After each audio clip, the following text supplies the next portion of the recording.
again and give the floor back to Linda and Elias to present the keynote speakers. Thank you. Thank you.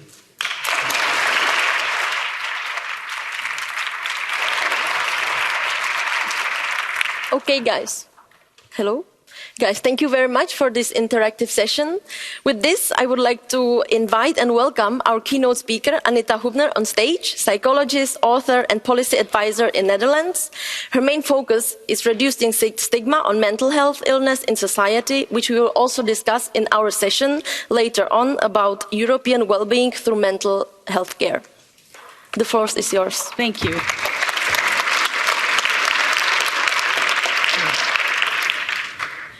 Now, let me start with a personal story. It's my first day at college, and I'm in a big auditorium, together with 600 to 700 first-year psychology students. I'm nervous, but also excited, because I am sure this will be the first day of a promising future that lays ahead of me. And the first 2 years, I enjoy student life up to the fullest. I make a lot of new friends, I go to bars, and I'm very eager to learn. I love psychology, and I pass all my exams. However, in the third year, I'm starting to sleep less. 3 to 4 hours per night. But I'm not tired. No. I am full of energy. And I'm extremely happy because I have an epiphany. I know how to save the world. And the less I sleep, the more ideas I get how to save the world. Up to the point where I end up hospitalized due to a full-blown psychosis. After 4 months of therapy, I tell my psychiatrist, hey, I'm ready to go back to school. But he looks at me and he says, people who ever had a psychosis will never recover. You will never be able to graduate. You will never be able to work. Go live in an institution. Go live on welfare. Do volunteer work. Now, at first, I was devastated because I see my future fall apart. But then, I get determined because I want to graduate. And I admit, the recovery is really hard. But slowly, my concentration improves. I pass all my exams. I graduate, and I start my career. So, can you imagine? If I would have listened to my psychiatrist 25 years ago, I would never have become a psychologist.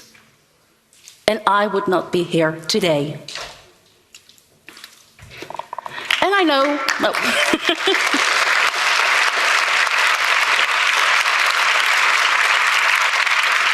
Okay. Yeah, I know people might think that I'm an exception. But listen very carefully. I am not an exception at all. Because many more people were diagnosed when they were younger. But they recovered, they graduated, and they started their career. And now they are at top-level positions, like a CEO, a professor, or a decision maker. But they are silent. And why are they silent? Because they are afraid that disclosure will ruin their career. And because they are silent, we only see the stereotypes. For example, newsflash, a psychotic man kills people. Or when you watch a TV show where women with mental health problems are portrayed as drama queens. And as a result, we stigmatize people with mental illness. So once again, I am not an exception. But I am an exception in one respect. I open up. And because other people are silent, you think I'm an exception. So does this make sense? Just not if it makes sense. Okay, good, good. Remember this, huh? Good. So anyway, why is mental health so important right now? Well, first of all, it has always been important. Approximately 75% of all mental health conditions, they manifest before the age of 24. Now, adolescence is a time of change.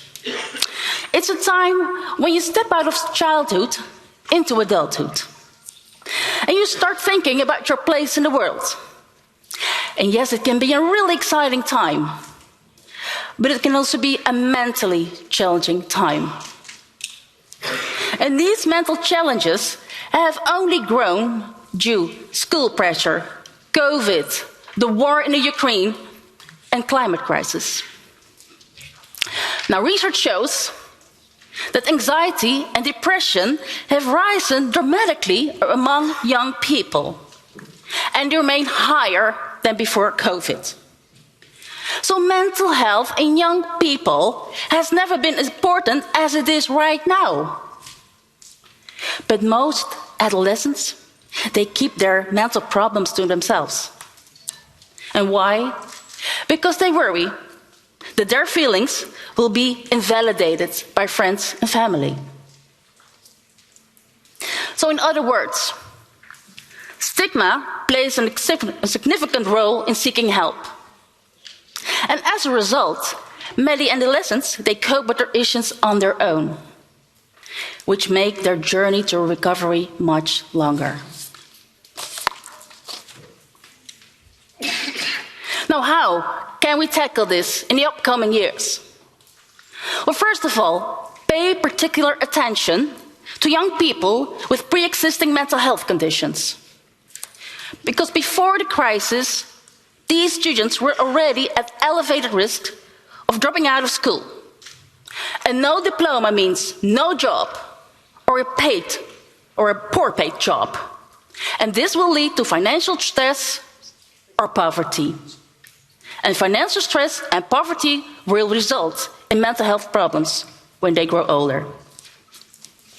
So, you have to keep in mind a diploma and a paid jobs are protective factors. So, for all people who are here involved at the Ministry of Health and Work and Youth and Education, you have to work together to improve mental health in young people. Now, third, you have to pay extra attention to loneliness. Because in the worst case, loneliness can lead to suicide. And suicide is a major cause of death among young people. And fourth, mental health professionals should be trained to help their clients who are struggling with mental health problems. And especially when they struggle with stigma. Because the most frequently asked question is, Doctor, should I disclose or should I not disclose on my job interview that I have mental problems? Or they stigmatize themselves and they say, you know, I'd really like to date, but hey, who wants to date me? I'm a psychotic moron. And if you don't address these questions, people will withdraw from society, lonely and isolated. Because you really need to know from now on, the real recovery takes place in society. Going to school, having a job, and having supportive friends and family. Now, at last, how should young people deal with mental issues? Well, first, I really totally understand that mental health is a taboo. That is an embarrassing topic to talk for. But I want you to realize, as from today, the majority will recover from mental problems. Stigma is based on stereotypes. So if somebody freaks out on you when you open up, they freak out because of stereotypes. So it's not about you, it's about the stereotypes. Second, so if someone does open up to you, really be supportive. And especially to men. I know how difficult it is for men to open up because you're considered weak. But really you have to open up. And maybe you cannot always relate what your friend is going through. Just listen. Be there. Because listening and being there, that's all that matters. And if you're looking on the internet for information, use the information from reliable sources. Don't just go there on TikTok or Instagram. Use the information from reliable sources.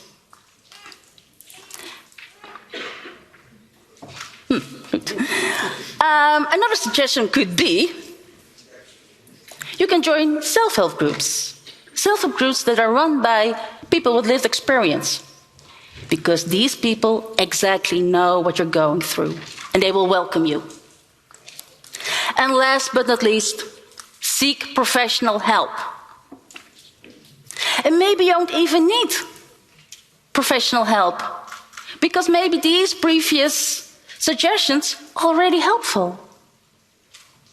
And if you are in therapy, these suggestions are still helpful.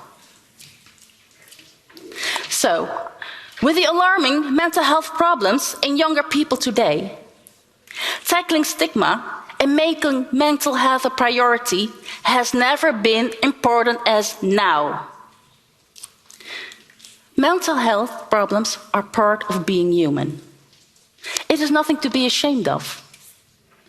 But stigma and bias should shame us all. Thank you.